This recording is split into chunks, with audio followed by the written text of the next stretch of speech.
आशिया हमारा, चीन और अरब हमारा, हिंदुस्तान है हमारा, मुस्लिम है हम, सारा जहां हमारा, सारा पृथ्वी हमाদের। আপনি কল্পনা করতে পারেন যে একজন 17 থেকে 19 বছরের বালক এত বড় অভিযানে এত দূরবর্তী দেশে গিয়ে এত বিশাল শক্তিকে পরাজিত করে তারপরে নিজের ইসলামিক রাষ্ট্র কায়েম করতে পারে? কল্পনা করতে পারেন? আজকের যুবকেরা তো খালি মোবাইল চালানো শিখেছে, তাই না? মহাবীর, মোবাইলের বীর, গালির বীর, অশ্লীলতার বীর, অশ্রাব্য কথাবার্তা বলার বীর পালোয়ান। কিন্তু সে যুগে এগুলা ছিল না। যে জাহাজ এখন জ্বালিয়ে দাও তোমরা, সৈন্যরা বলছে আপনি কি বলছেন? জাহাজ জ্বালিয়ে দিলে আমরা ফিরবো কিভাবে? বলে ফিরার জন্য আমি আসি নাই। 19 বছরের বালকের সাহস, ফিরে যাওয়ার জন্য তো আসি নাই। যুদ্ধে যদি জয় করে আবার জাহাজ নির্মাণ করে ফিরে যাব, আর যদি পরাজিত হয় শহীদ হব, ফিরার কোনো ইচ্ছা আমার নাই। যানবাহন সব জ্বালিয়ে দিলেন।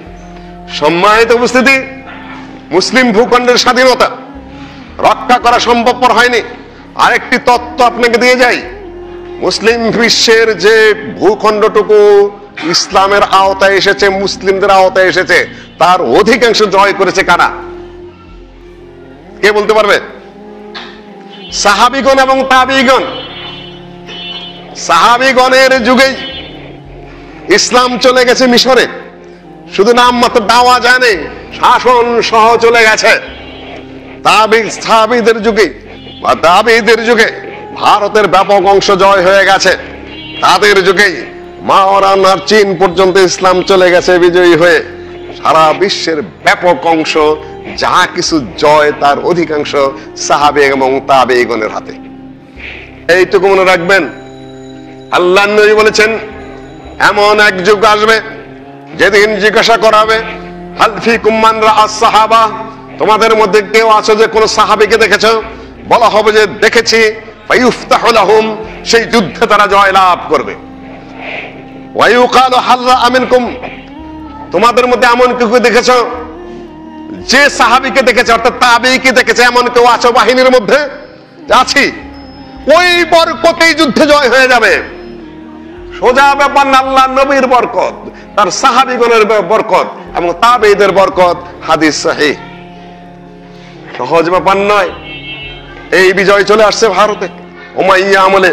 আজকের যে স্পেন আমরা হারিয়েছি, আয়ে গুলিস্তানে আন্দালুস, ও দিন याद है तुझको है तेरे डालियों में था तेरा डालियों में जब आशिया हमारा, चीन और अरब हमारा, हिंदुस्तान है हमारा, मुस्लिम है हम, सारा जहां हमारा, सारा पृथ्वी আমাদের।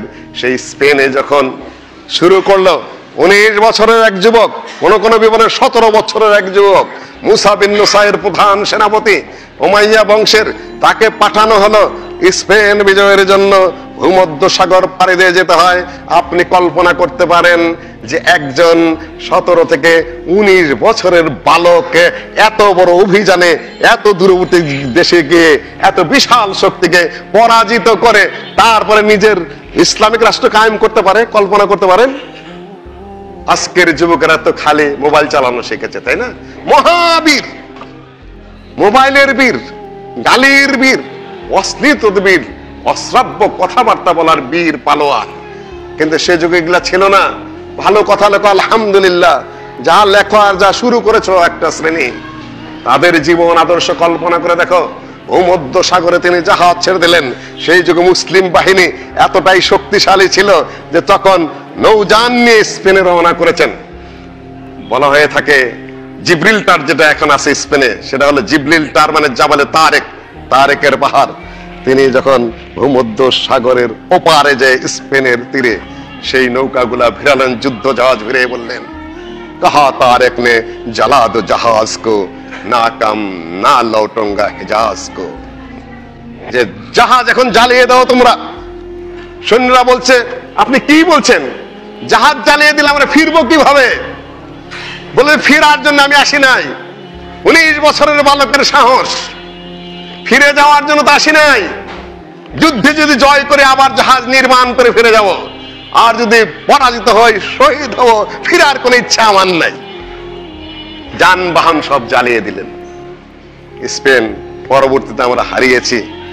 সেই ইতিহাস আজকে আমার বলার কথা নয়।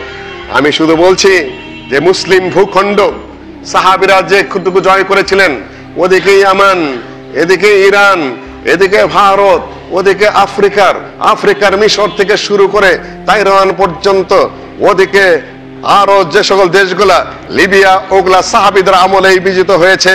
ভারত থেকে নিয়ে একেবারে পর্যন্ত পরে তুর্কিরা জয় করেছে, অর্থাৎ তুর্কি ওসমানীরা জয় করেছে।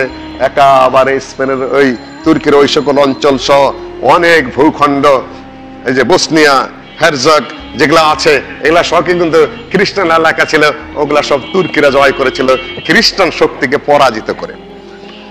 সম্মানিত উপস্থিতি, আমি আর বেশি দূরে ঘুরাবো না আপনাদেরকে। ভূখণ্ড রক্ষা, ভূখণ্ড আমরা অনেক হারিয়েছি। তুর্কির ভূখণ্ড অন্যের হাতে যেতে যেতে এখন ছোট্ট হয়ে গেছে। বোখারা, সমরকান্ত, উজবেকিস্তান, তাজিকিস্তান, কাজাকিস্তান যেগুলা মাওয়ারান নাহার রয়েছে, রাশিয়ায় সমাজতন্ত্র প্রতিষ্ঠা হওয়ার সাথে সাথে সেগুলা আমরা হারিয়েছি।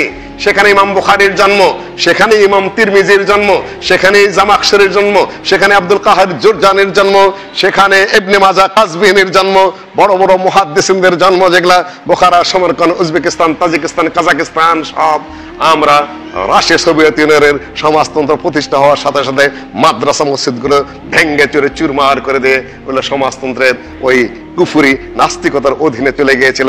পরে আবার একটা চুক্তির মাধ্যমে সেটা কাছাকাছি কিছুটা স্বাধীনতা মুসলিমরা পেয়েছে। চীনের কাজঘর, উইঘর, সেগুলো মুসলিম ভূখণ্ড, সেগুলোর মধ্যে অত্যাচার নির্যাতন চলছে। এই যে আরাকান মুসলিমদের এলাকা, এই ইতিহাস হয়তো আপনারা অনেকে জানেন না। রাকাইন টাকাইন কিছু না, ওটা আরাকান মুসলিম। ওখানে মুসলিম শাসন ছিল, মুসলিম সংখ্যাগরিষ্ঠ, পবিত্র সাঙ্গ স্থান, নানা জাতি শোভমান, চিরচন্দ্র সুধর্ম নরপতি ইত্যাদি লম্বা কবিতা লিখেছেন আমাদের আলাওয়াল কবি, ইত্যাদি ইত্যাদি। আমি ওই কবিতা আপনার শোনাতে চাই না। সেই ভূখণ্ড এখন কি অবস্থা, মুসলিম গুলাকে কিভাবে নির্যাতন করে এদিকে বের করে দেওয়া হচ্ছে। আরবেরা আবার দখল করে নিয়েছে। 5 লক্ষ মুসলিম সেখানে অপেক্ষা করছে কোন দেশে যাবে, তাদেরকে মেরে ফেলবে, না হলে কারো জায়গা দিতে হবে, আশ্রয় দিতে হবে। এই ভারত মুসলিমদের শাসনের, গৌরীদের শাসন, সুলতান মাহমুদ গজনবীদের শাসন, লোদীদের শাসন, তারপরে মুঘলদের শাসন, তারপরে খ্রিস্টান এখানে চলে আসলো এই বাংলায়। ইখতিয়ার উদ্দিন মোহাম্মদ বখতিয়ার খালজি শাসন, ইলিয়াস শাহী বংশ, হোসেন শাহী বংশ, পাঠানদের কাররানি বংশের শাসন, মুঘলদের শাসন, তারপরে ইংরেজরা এসে এই দেশ নিয়ে গিয়েছিল। তারপরে পাইলাম কতটুকু? কয়েক শত বছর যে পুরা ভারত মুসলিম শাসনের আওতায় ছিল, সেখান থেকে আমরা পাইলাম কতটুকু? একবার চেপে আসে। এখন ভারতে কতটা প্রদেশ? 22টা হয়েছে এখন, ছত্তিশগড় নিয়ে, তাই না? যাই হোক, কিছুদিন আগে 17টা ছিল, তারপরে বাড়তে বাড়তে 32টা 22টা, যাই হোক হোক। আর এই বঙ্গপ্রদেশ যদি তার সাথে যোগ করি, তাই না, তাহলে কয়টা? আর কোনটা মুসলিমদের শাসনের আওতায় ছিল না? ইংরেজরা আসলো, মুসলিম শাসকদের দুর্বলতার কারণে তারা তখন কবিতা নিয়ে ব্যস্ত, মদ্যপান নিয়ে ব্যস্ত, বাইজিদে গান গাওয়ায়, বাইজি নাচে, আর মুসলিম জমিদাররা সুবহানাল্লাহ সুবহানাল্লাহ কিস্তি টুবে একটা মাথায় দেয়। এখনো লাখনৌর জমিদাররা ওগুলোই করে। রাষ্ট্র হারালো।